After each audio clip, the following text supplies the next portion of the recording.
Budget में बड़ा धमाका। नमस्कार, आप देख रहे हैं दिव्य हिमाचल टीवी। मैं हूं वंशिता शर्मा और एक बार फिर हाजिर हूं आप सभी के सामने हिमाचल आज का मुद्दा लेकर।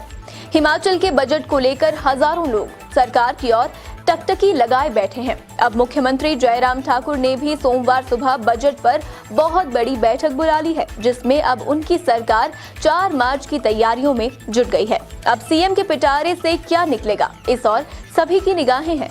क्या होने जा रहा है बजट में और कर्मचारियों और आम जनता के लिए क्या खास होने वाला है, हम पहाड़ी में इसी पर चर्चा कर रहे हैं अनिल अग्निहोत्री और राजेश शर्मा।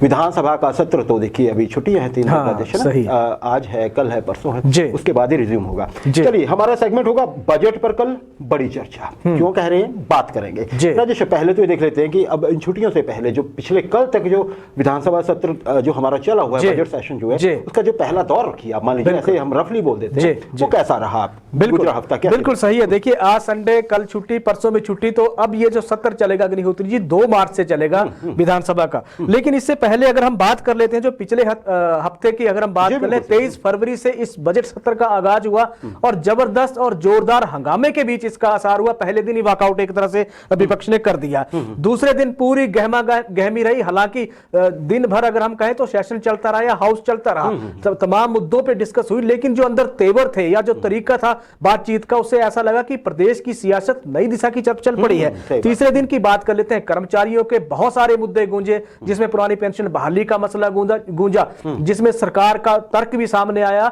या विपक्ष की दलीलें भी सामने आई, और विपक्ष ने तो सीधे तौर पे सदन के भीतर और बाहर ऐलान ही कर दिया, हम पुरानी पेंशन की बहाली करने जा रहे हैं। चौथे दिन की बात कर लेते हैं। लेकिन चौथे दिन जो सदन में दिन भर जो छाए रहे, वो मुख्यमंत्री जयराम ठाकुर छाए रहे। जिस तरह अंदाज में, जिस सलीके के साथ उन्होंने विपक्ष के सवालों का जवाब दिया और विपक्ष को चुनौती देके एक तरह से घेरा, वो बहुत काबिले तारीफ रहा। तो ये 4 दिन की जो प्रक्रिया है, इसमें तेवर और तरीके, चाहे विपक्ष की बात कर लें चाहे सत्ता पक्ष की बात कर लें, बहुत नए अंदाज में और स्फूर्ति भरे अंदाज में दोनों ही चीजें नजर आई। जी राजेश, आपने मुख्यमंत्री साहब का जिक्र किया, बदले बदले से मेरे सरकार, बिल्कुल अब जेस्चर मतलब एकदम से एग्रेशन जैसा बहुत से लोगों को पसंद भी आ रहा है। ऐसा तब हुआ था राजेश जब एक बार बड़ी अफवाह उड़ी थी कि जयराम ठाकुर साहब को दिल्ली बुला लिया है, पता नहीं क्या होगा। आते ही उन्होंने कहा था कि मैं ही था, मैं ही हूं, मैं ही रहूंगा। तो कुछ ऐसा है, देखिए आगे भी मजा आएगा क्या होता है, क्योंकि विपक्ष भी तो पूरी तरह तैयार बैठा हुआ है। राजेश, अगला सवाल मेरा, मतलब अब जैसे बुधवार से फिर से रिज्यूम होना है सर। बिल्कुल, बुधवार, वीरवार, गुरुवार 2 दिन हुए। फ्राइडे को, दैट इज की 4 मार्च को जो है वो बजट आ जाएगा। बिल्कुल, 2 ही दिन है बीच में कार्य, बिल्कुल सरकार के पास। लेकिन आपके पास खबर क्या है? कुछ आपके पास कुछ रिपोर्ट है कि कल कुछ होने वाला है? बिल्कुल, जो हमारा टाइटलिंग भी थी। बिल्कुल, क्या हो रहा है? बिल्कुल, देखिए बजट पे कल बहुत बड़ी बैठक एक मुख्यमंत्री जयराम ठाकुर ने होटल पीटर हॉप में बुलाई है, और ये बैठक सुबह 10:30 बजे शुरू होगी अग्निहोत्री जी। और बैठक में कौन होंगे? वित्त विभाग के बड़े अफसर तो होंगे।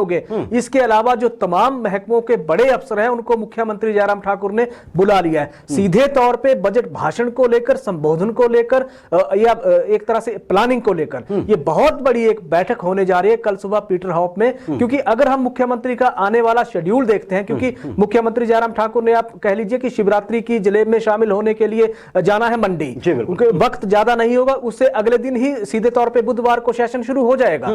तो वहां से उससे पहले ही सरकार तमाम बजट भाषण की या अभिभाषण की तैयारियां पूरी कर लेना चाहती हैं। और कल बहुत बड़ी चर्चा ये राजधानी शिमला में अफसरों के साथ मुख्यमंत्री जयराम ठाकुर करने जा रहे हैं। कल सुबह 10:30 बजे ये बैठक होगी, जिसमें पूरा अध्ययन करके सरकार भी आएगी, क्योंकि विपक्ष वहां भी साथ होगा बजट सत्र में। बिल्कुल बिल्कुल, देखिए यही तो खूबसूरती है। और सबसे बड़ी बात तो है कि हम इलेक्शन ईयर में, बिल्कुल, तो देखते हैं क्या क्या होगा, अच्छे के लिए हो, हम जाएंगे।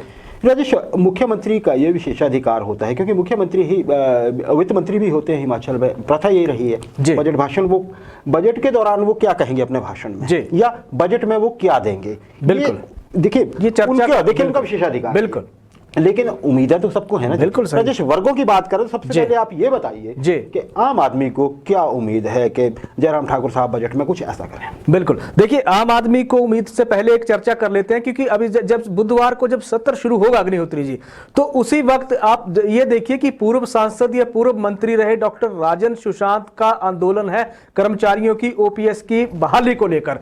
3 मार्च को फिर एनपीएस के कर्मचारी ही वहां पहुंच रहे विधानसभा के बाहर प्रदर्शन करने के लिए। तो 2 दो चीजें तो ये हैं जो बजट से पहले पहले यानी कि 2 और 3 मार्च को सरकार के सामने एक बड़े दबाव के रूप में आ रही है। आम आदमी के नजरिए मैं कर्मचारियों को सबसे लास्ट में लेना चाह रहा था, आपने अच्छा किया पहले बता दिया। नहीं अभी और भी बताइए, कर्मचारियों की ही बातें बिल्कुल बिल्कुल, कर्मचारियों के लिए और भी बहुत कुछ है, लेकिन बजट को लेकर जो सबसे ज्यादा चर्चा एक तरह से अगर हम कहें तो आउटसोर्स के कर्मचारियों को लेकर है। आउटसोर्स के कर्मियों को उम्मीद है, और इसमें एक आंकड़ा कल विधानसभा के पटल पे रखा गया था जिसमें यह कहते थे कि सरकार पे एक तरह से आरोप लगता था कि सरकार को पता नहीं कि आउटसोर्स के कर्मचारी हैं कितने। उद्योग मंत्री ने इसका आंकड़ा सदन के पटल पे रखा है कि हिमाचल में 50,000 से ज्यादा आउटसोर्स के कर्मचारी विभिन्न विभागों में, बोर्ड और निगमों में सेवाएं दे रहे हैं। तो ये इन्होंने आंकड़ा एक पेश किया, बहुत बड़ी राहत आउटसोर्स के कर्मचारियों को चाहिए। सरकार से लगातार दबाव उन्होंने भी बनाया हुआ है, और 4 मार्च को सीधे तौर पे वो कह रहे हैं कि पॉलिसी, पे और करियर, इन 3 चीजों को लेकर सरकार हमारे बारे में एक तरह से स्थिति स्पष्ट करिए, या हमारे बारे में एक तरह से बताए कि हमारा होने क्या जा रहा है। तो बहुत बड़ी उम्मीद एक तरह से उन्होंने रखी है। आपने आम आदमी का सवाल किया, उससे पहले मैं यहाँ टिप्पणी करना चाहूंगा जो मुझे समझ आया। 50,000 का आंकड़ा बड़ा आंकड़ा है, बहुत बड़ा आंकड़ा है।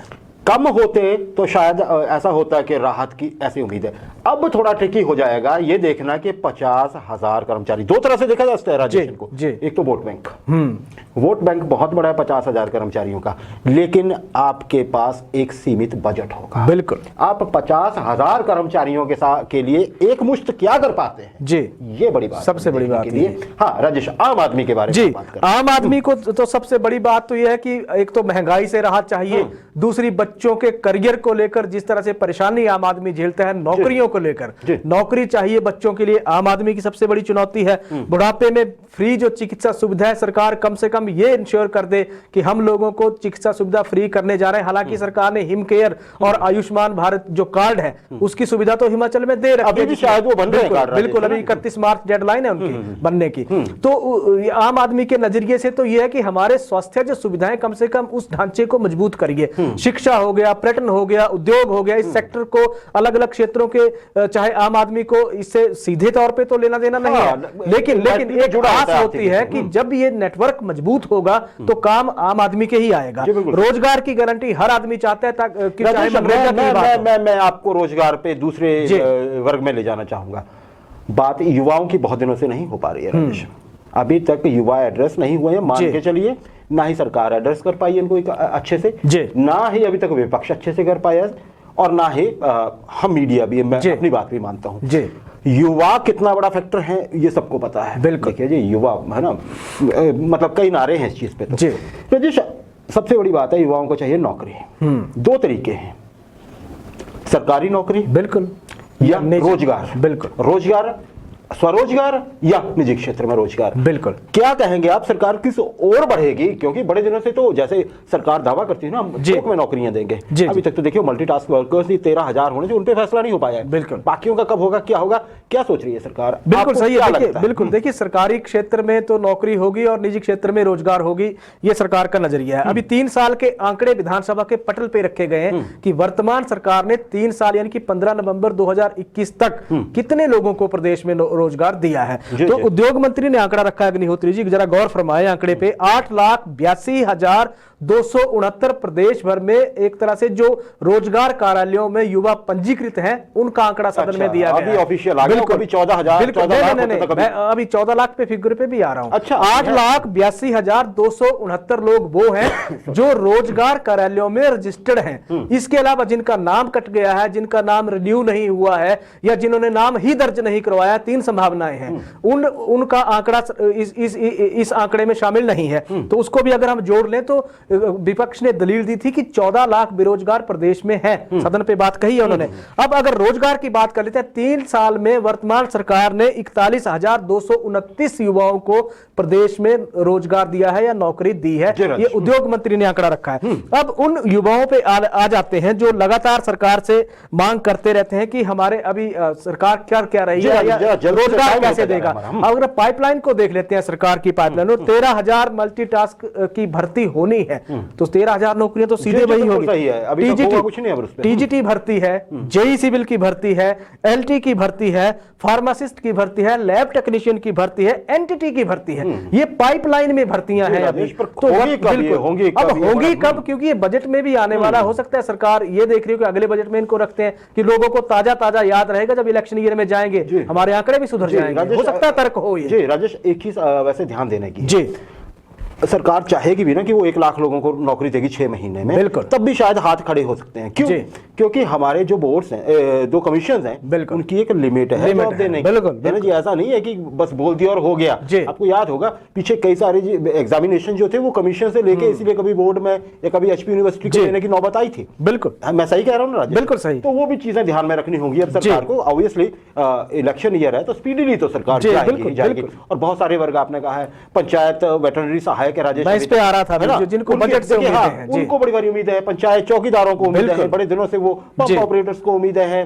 फिर होमगार्ड है। हमने उन लोगों की भी चर्चा की थी जो जूनियर टीम है ना, जूनियर टीम है जो 2018 में लगे थे, घर से बहुत दूर हैं। उन्होंने बोला था कि जी हमें वन टाइम आप रिलैक्स कर दीजिए और अपने घरों के पास ले आइए, हमारा भी परिवार है, हमने देखना है। तो राजेश ऐसे बहुत से वर्ग हैं। अब देखते हैं कि उनमें क्या क्या सरकार कर पाती है। बजट की ओर सबकी उम्मीदें हैं, पर वही है सरकार की भी अपने करेगी क्या? नहीं, सरकार का भी अपना एक दायरा होता है ना जी। भगवान तो सरकार नहीं होती, हाँ भगवान के बाद सरकार। जी, तो देखते हैं, अच्छा ही होगा, हम ये उम्मीद करते हैं।